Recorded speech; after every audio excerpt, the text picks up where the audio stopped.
నిన్నగాక మొన్న బట్టి విక్రమార్క గారు గొప్పలు చెప్పుకున్నారు. సీతారామ ప్రాజెక్టు గురించి ఏదో డబ్బా కొట్టారు. ఆ సీతారామ ప్రాజెక్టు ప్రారంభించింది పూర్తి చేసింది కూడా కేసీఆర్ ప్రభుత్వమే. సరే ఇవాళ వీళ్ళు పోయి రిబ్బన్ కట్ చేయొచ్చు, నెత్తి మీద నీళ్లు చల్లుకొని యాక్టింగ్లు చేయొచ్చు. కానీ వాస్తవం ఏంటి అంటే ఖమ్మం జిల్లా, ఏ ఖమ్మం జిల్లా నుంచి అయితే ఇవాళ బట్టి గారు ఉన్నారో ఆ ఖమ్మం జిల్లాకు సంబంధించిన సీతారామ ప్రాజెక్టు 10 లక్షల ఎకరాలకు నీళ్లు ఇచ్చే ప్రాజెక్టును ప్రారంభించింది పూర్తి చేసింది కూడా కేసీఆర్ గారి ప్రభుత్వమే. కోడ్ రావడం వల్ల మేము ప్రారంభించలేకపోయినాం. మీరు రేపు ఎల్లుండో నెత్తి మీద నీళ్లు చల్లుకొని మీరు యాక్టింగ్ చేయొచ్చు, పరవశించినట్టు నటించవచ్చు, తుమ్మల గారు మట్టిని ముద్దాడొచ్చు. కానీ వాస్తవాలు వాస్తవాలే, ప్రజలకి విషయాలన్నీ కూడా తెలుసు.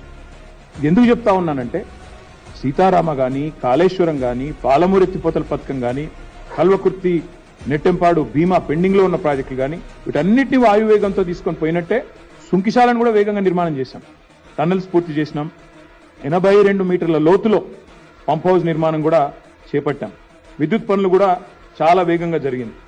మోటార్ ఫిట్టింగ్ పనులు జరుగుతూ ఉండే, మా ప్రభుత్వం దిగిపోయిన నాడు మోటార్ ఫిట్టింగ్ పనులు జరుగుతూ ఉండే. కేవలం పోయిన సమ్మర్ అంటే మొన్న మార్చ్ ఏప్రిల్ నాటికే మా ఎజెండా ఏముండే అంటే మళ్ళీ మా గవర్నమెంట్ వచ్చిన తర్వాత మార్చ్ ఏప్రిల్ నాటికి అంటే ఎండాకాలం నాటికి హైదరాబాద్కి ఈ పనులన్నీ పూర్తి చేసి అందించాలన్న ఉద్దేశంతో చాలా వేగంగా 2024 సమ్మర్ కల్లా పూర్తి చేయాలనే లక్ష్యంతో ముందుకు పోయినాం.